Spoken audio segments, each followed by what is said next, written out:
ELISA. La sortie du protocole national de diagnostic et de soins, PNDS, de la maladie de Lyme, rebaptisée recommandation de bonnes pratiques, loin d'apaiser les esprits, ne fait qu'accroître les mécontentements. Au centre de la discorde se trouvent encore et toujours les fameux tests sérologiques de dépistage dits ELISA et Western blot. Pour certains, ils sont jugés parfaitement fiables, pour d'autres, il faudrait tout simplement les supprimer tant ils sont dépassés. Pour rappel, dans le PNDS, ces tests sont toujours prescrits en première intention pour dépister la maladie. Il est d'ailleurs rappelé dans l'annexe 3 du texte, qu'ils sont fiables quasiment à 100% dans certaines situations où ils doivent être utilisés. Or, nous considérons que ces données sont largement erronées, explique Hugues Gascan, immunologue, directeur de recherche au CNRS, ayant participé à la rédaction du PNDS. Ces tests sérologiques se font en deux temps, d'abord l'ELISA qui, s'il est positif, doit être confirmé par le Western blot. Si ce dernier est aussi positif, alors le patient est considéré comme atteint de la maladie de Lyme. La polémique tient au fait que de nombreux malades ont des tests négatifs alors qu'ils se plaignent de symptômes qui pourraient rentrer dans le tableau clinique de la maladie de Lyme. D'où les suspicions sur leur fiabilité. Mais les doutes ne se cantonnent pas aux témoignages des malades. Une méta-analyse menée à l'Imperial College London, parue en 2016 dans la revue internationale Journal of General Medicine, révèle que la sensibilité de ces tests n'excède pas en moyenne les 60%. Ainsi, 40% des personnes malades ne seraient pas détectées. Au-delà de cette étude, c'est la méthodologie même du dépistage qui pourrait poser problème dans le cas de la maladie de Lyme. Et en particulier, celle concernant le test ELISA. Les failles sont de trois ordres, un /décalibrage imprécis. Pour bien comprendre l'objet du débat, il faut revenir sur le principe de cet examen.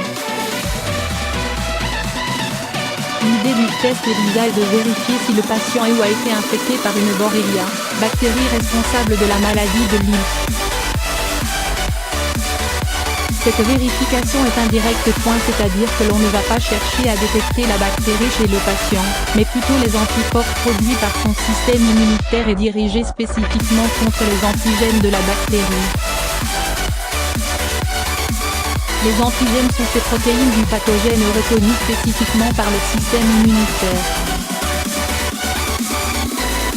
Cette réaction anticorps-antigène est l'un des fondements de l'immunité. Les anticorps, fabriqués par les lymphocytes B, cellules du système immunitaire, se lient naturellement avec les antigènes. C'est cette réaction qu'exploite le test ELISA. Ces tests sont commercialisés par de nombreux fabricants. Ils se présentent sous la forme d'une plaque présentant un certain nombre de micropuits, souvent 96, au fond desquels se trouvent fixés des antigènes de Borrelia. Le laboratoire d'analyse médicale qui effectue le test va alors remplir ces puits avec le sérum des patients. Le sérum est en fait le sang débarrassé de ses éléments cellulaires, globules rouges, globules blancs, plaquettes, et des enzymes favorisant sa coagulation. Il comporte tout un tas de composés chimiques comme des sucres, des lipides et bien sûr des protéines.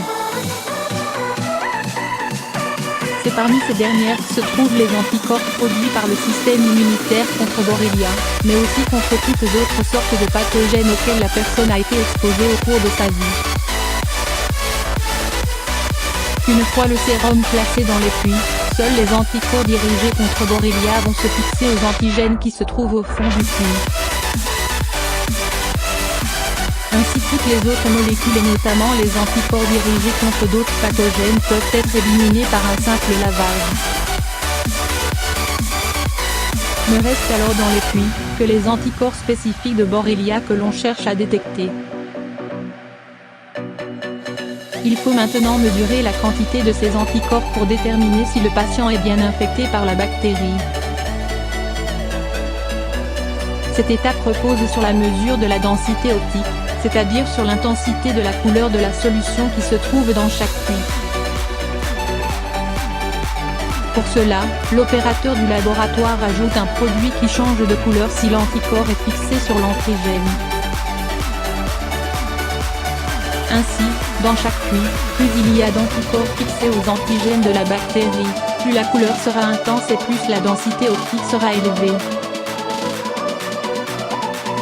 La densité optique est donc le reflet de la réponse immunitaire de la personne contre la bactérie.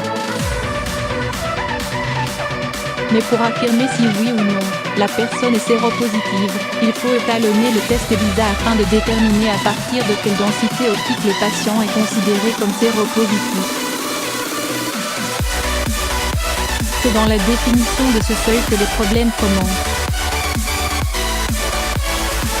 Pour réaliser ce calibrage, il faut partir d'un sérum d'une personne malade, donc que l'on sait déjà positif. Celui-ci est fourni par chaque fabricant de tests afin qu'il puisse être comparé aux densités optiques mesurées pour chaque patient. Sur les plaques on trouve donc une série de puits réservés au sérum étalon pur, celui que l'on sait positif, qui est dilué plusieurs fois afin d'obtenir une gamme de couleurs de moins en moins intense, avec les densités optiques correspondantes. La densité optique de l'échantillon de chaque patient est alors comparée aux densités optiques de cette gamme étalon. Il faut enfin établir la densité optique seuil à partir de laquelle le patient est considéré comme malade.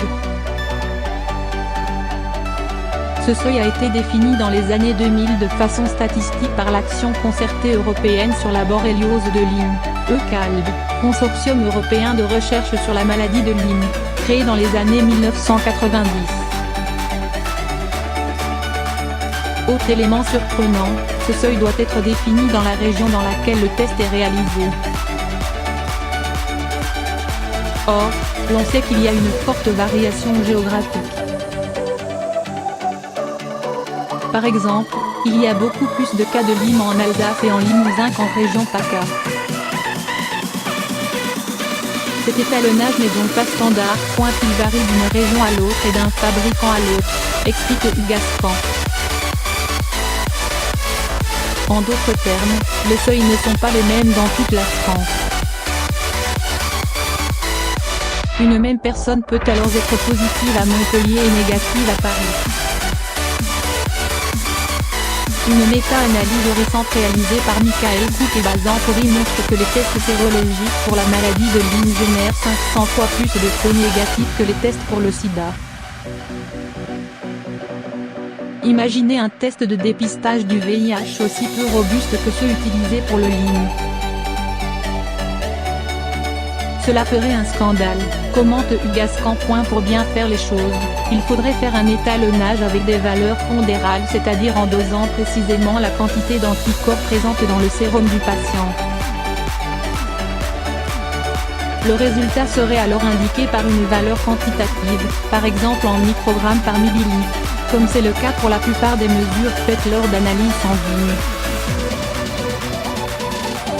Ce calibrage standard permettrait d'avoir des résultats comparables quelle que soit la région dans laquelle est pratiqué le test, et quel que soit le fabricant, assure le chercheur. La diversité des bactéries détectées dans les tests chaque année ou presque une nouvelle Borrelia apparaît parmi les agents impliqués dans la maladie de Lyme. Ainsi, en 2016 aux États-Unis, les centres for Disease Control and Prevention et la Mayo Clinic de Rochester ont découvert une nouvelle bactérie baptisée Borrelia mayoni et impliquée dans la maladie. Or, ces nouvelles bactéries ne sont pas dépistées par les tests actuellement disponibles sur le marché. Une sérologie qui varie dans le temps comme nous l'avons vu, le dépistage de la maladie de Lyme repose sur la détection des anticorps dirigés contre la bactérie. Or, cette concentration d'anticorps peut varier fortement dans le temps chez une même personne. Ainsi, selon le moment où le test est effectué, le test peut être positif ou négatif. Une étude sur la souris publiée en 2015 d'Amplo et dirigée par Nicole Baumgart de l'Université californienne de Davis, montre que la bactérie s'attaque au lymphocyte B. Ces cellules du système immunitaire sont celles qui justement produisent les anticorps que l'on cherche à détecter lors des tests ELISA. Cette action de la bactérie sur les lymphocytes pourrait en partie expliquer le faible taux d'anticorps dans le sang de personnes malades et donc un test négatif.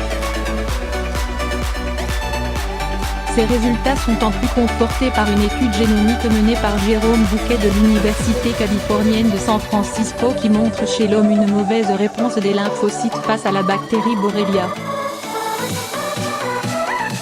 Ainsi, étant donné les effets modulateurs de Borrelia sur la réponse immunitaire, est-il pertinent d'utiliser un test ELISA, fondé justement sur l'analyse de cette réponse immunitaire, pour dépister la maladie de Lyme?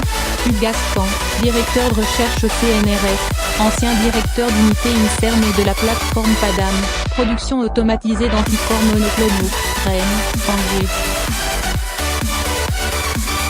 En tant que membre de la Fédération française contre les maladies vectorielles à titre, il a participé à l'élaboration du PNDS.